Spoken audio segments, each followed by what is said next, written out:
Hello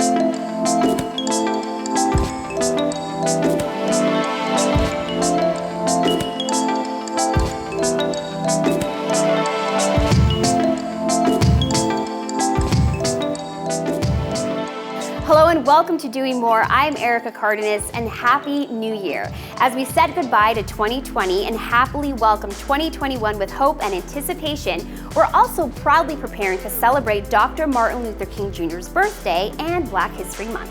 Each year on the third Monday of January, America honors the birth, life, and dreams of Dr. Martin Luther King Jr., a time to remember his nonviolent fight for freedom, equality, and dignity for all races. In addition, in February, the U.S. celebrates Black History Month, an annual celebration recognizing the achievements, contributions, and central role of African Americans in the U.S. And one organization we're celebrating is the Black Family and Child Services, located in Phoenix, Arizona. This organization was founded in 1984 by Mary Black and works to improve the lives of underserved children and families.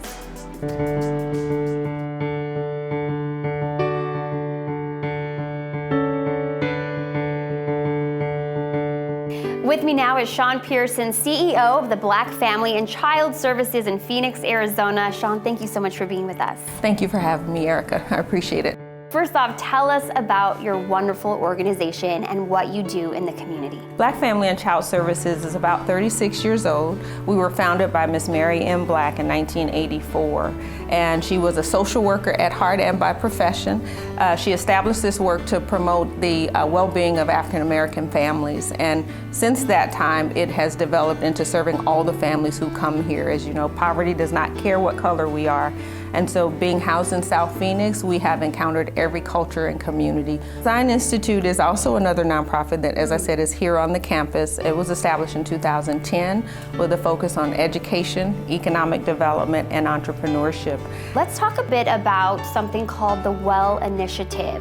What is the WELL Initiative? I'm excited to share about the WELL. So the WELL is a concept to very strategically and collaboratively form a campus where South Phoenix residents can meet or be met at their point of needs right here at 16th Street and Southern. And so our goal is to acquire all of the land, and this is our permanent pledge to South Phoenix and the community that we're serving. How can people come forward and contribute to your organization, whether they're a person, an individual, a business? How can people partner with you? Well, we are welcoming the time, talent, and treasure of all of the community through all of our service provision, our behavioral health program, our essentials program, our foster care. We're looking for more families that are being willing to be foster families.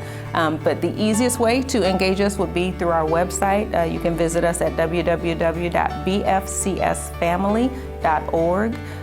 We always accept monetary contributions. Those are greatly appreciated. But even those that don't have dollars to give, you have a gift to offer to this community through your talents, your lived experiences, and we welcome that volunteerism to support us here on campus. As we prepare to celebrate Black History Month, why is that so important? Why is honoring and celebrating and recognizing the accomplishments of African Americans so important?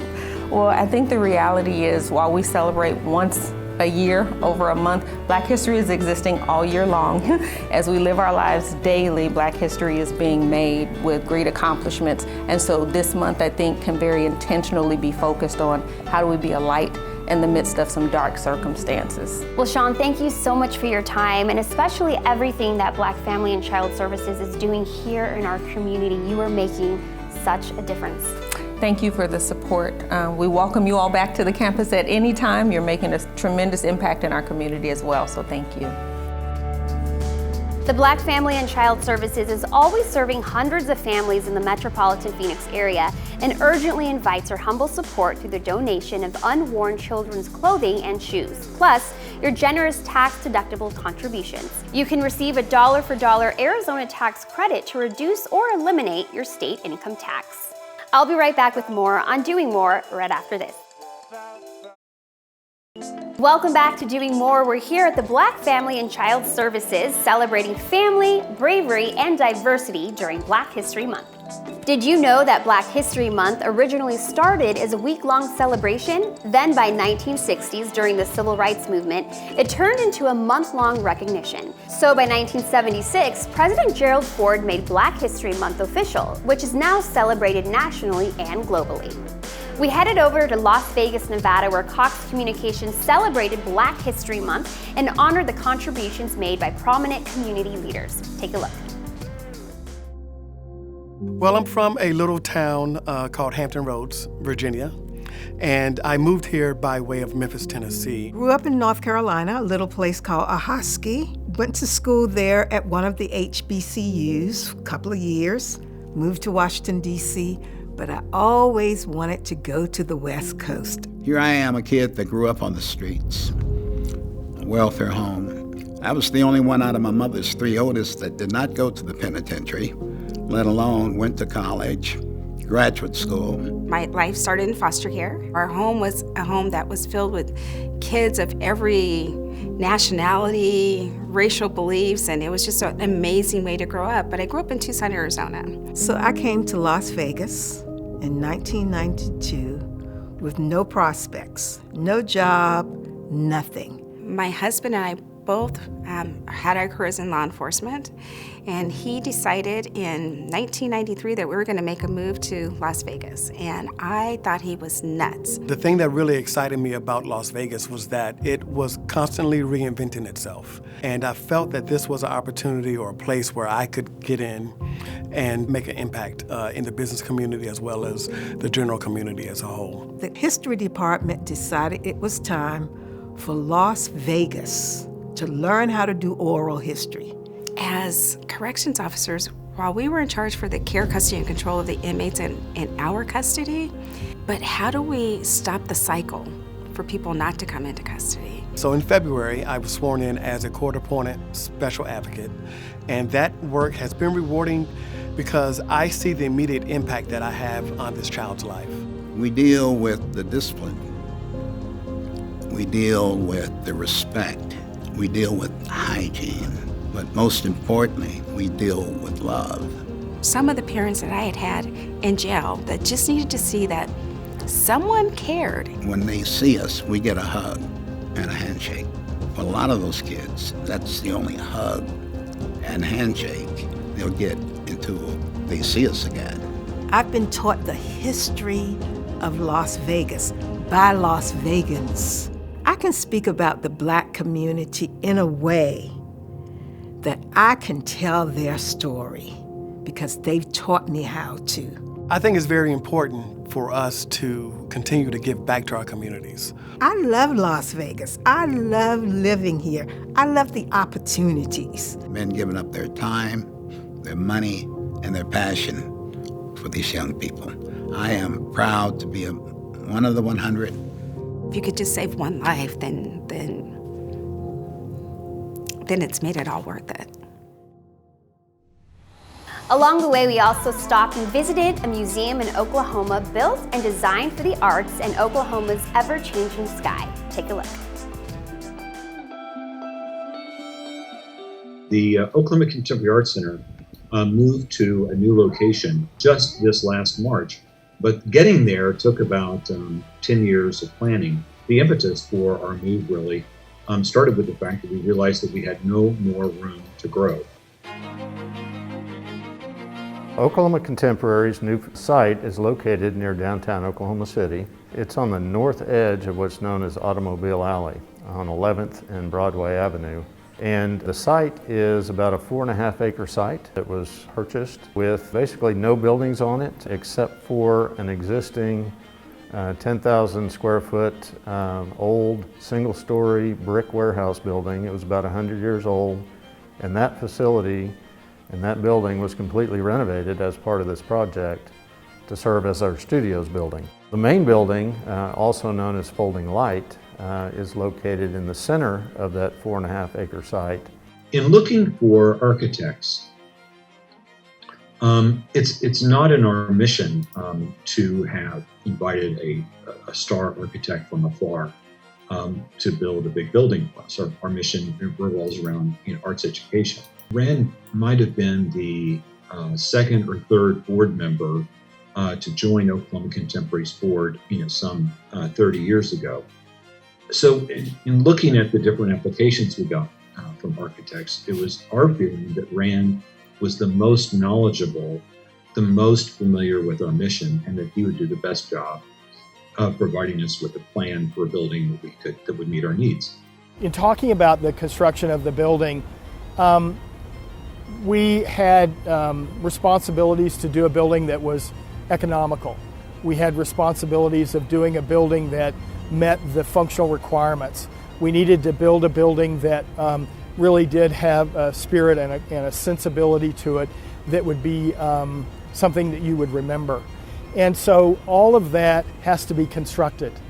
And so you have to put all of those pieces together. And the construction part of it, underneath the skin, is far more complex than what you see on the surface. I did provide some information to Rand on the look and the feel of the building. The only thing I asked him for was a box, because I felt like a box that's so flexible, easy to move around, big open floors. And in the end, Rand did deliver a box, but it's more like a jewel box. It's really beautiful what he did. We'd like for everyone to come to Oklahoma Contemporary, enjoy themselves, to be inspired, and hopefully they leave with also a desire to come back. The Oklahoma Contemporary Museum is a center to learn more about the contemporary arts, artists, and creative practice. To learn more, just head over to their website. We'll be right back. Welcome back to Doing More, where we shine a light on the good things happening in our communities. We're here at the Black Family and Child Services Maya Angelou Library, celebrating Black History Month. Did you know that Martin Luther King Jr. was an American Christian minister and activist who became the most visible spokesperson and leader in the civil rights movement? Dr. King is best known for advancing civil rights through nonviolence and civil disobedience, inspired by his Christian beliefs and the nonviolent activism of Mahatma Gandhi. And speaking of Dr. King, we visited with the Community Celebrating Diversity organization in Scottsdale, Arizona, who passionately celebrates the life, legacy, and mission of Dr. King. I still have a dream.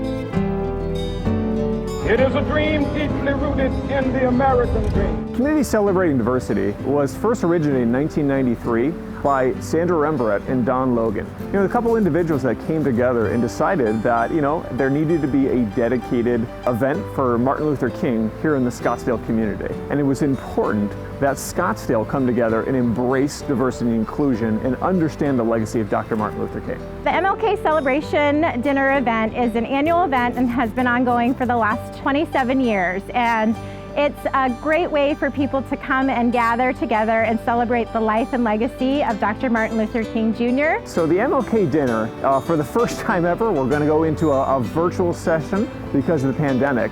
But historically, this has been an opportunity for people to come together and really understand the message of Dr. Martin Luther King, his message of peace and unity.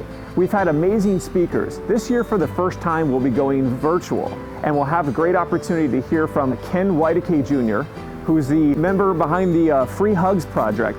Ken's been just so dynamic. He has such an amazing story going into areas with high racial tension and really having people understand each other and bring a better message of what people can do to understand each other in our community. I know how important it is for me to actively pursue that change, and how important it is for all of us to do things that help us progress better as a society, to create change. So our Youth Voices event is one of my personal favorites that we co-sponsor with Scottsdale Unified School District. And what we do is we bring in our keynote speaker for our annual celebration dinner event, and we adapt it to our middle school and high schoolers. Although it be virtual this year, we are able to get a greater network of students and schools that we've never had outreach to before. Year to date, Community Celebrating Diversity has added the opportunity to award 45 students scholarships with almost $110,000. We're also going to be awarding another 5 scholarships thanks to the partnership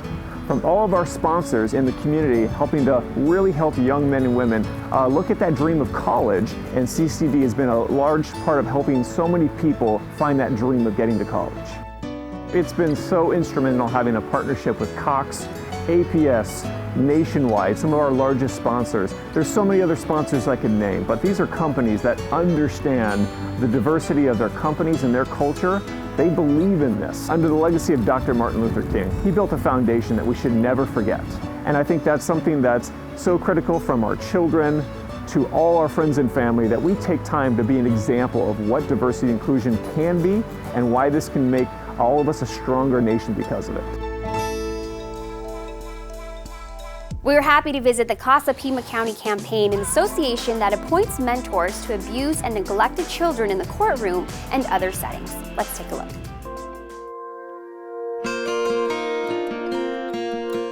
Hi, I'm Steve Johnson, and I've been a volunteer for the CASA organization here in Tucson since 2012.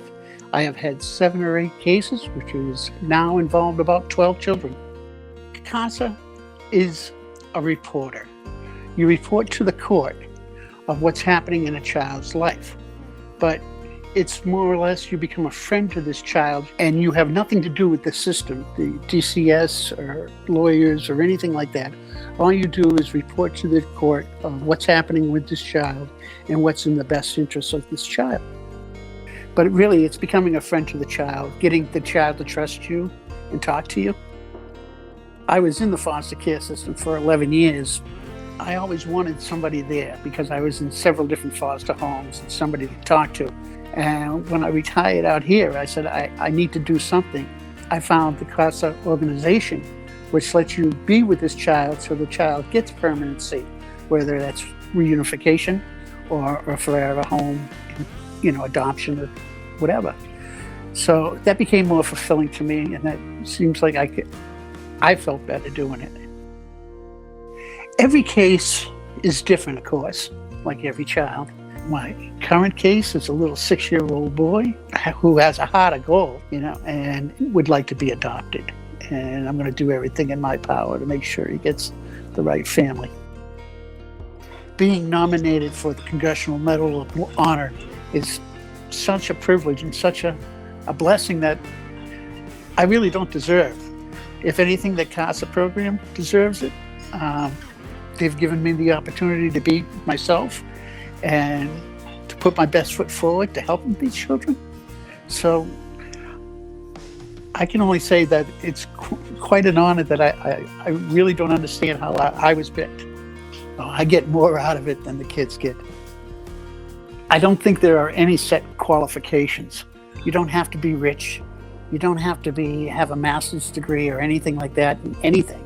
All you have to do is have the willingness to open your heart and to let the child in.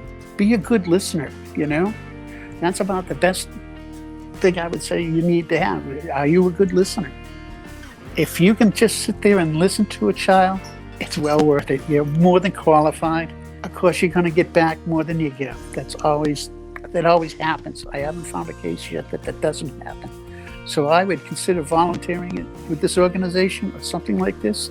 Volunteering is a great thing to do, period.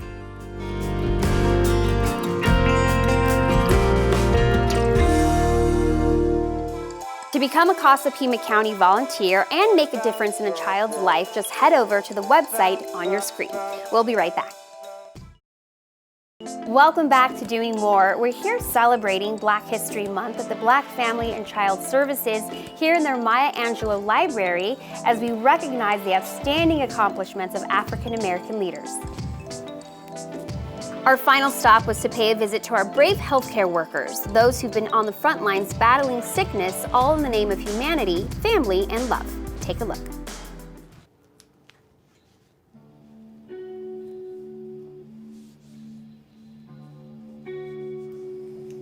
My mom, she was my inspiration for becoming a nurse.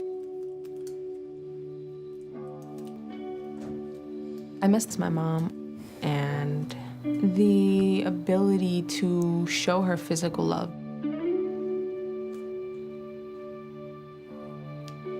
My family lives 6 hours north. I would go once or twice a month to go see them. But starting at the end of March, I stopped going up because it's very dangerous. My parents, they wouldn't mind if I was there all the time. But I've pulled away. I miss the freedom of just going over there and hanging out and not having to worry.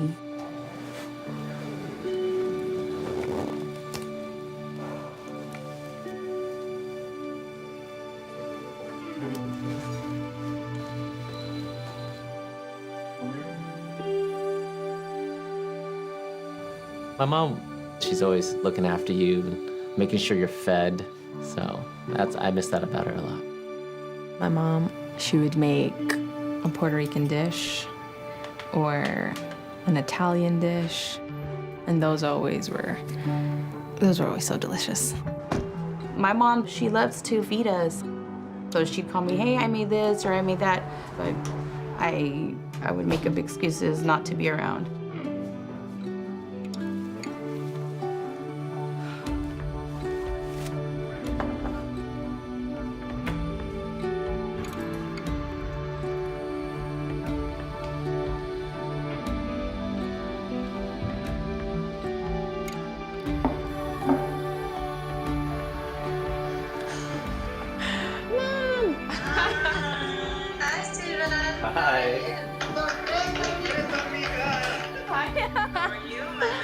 Oh my God, I'm about to cry. It's so good, thank you. That is incredible. I sent you some files and you've been working so hard. Oh my God, you're so good. Okay, how proud I am. And I miss you. Ha extrañado mucho la comida y de estar juntos. You got everything in here that I wanted. Gracias, Mom. Gracias, Dad, por la comida. I love you. I love you more. Thank you so much. This really made my day. I want to thank Shawn Pearson from the Black Family and Child Services for allowing us to tour this amazing organization as we celebrate Black History Month. The impact African Americans have made in the U.S. is part of our collective consciousness and history, and it poetically springs out through family, the arts, food, sports, innovation to our leaders, scholars, and the legacy of our nation. So as the great Maya Angelou once shared, love recognizes no barriers. It jumps hurdles, leaps fences, penetrates walls to arrive at its destination, full of hope. So remember, Black history belongs to all of us and should be celebrated every day. I'm Erica Cardenas. Thanks for joining me.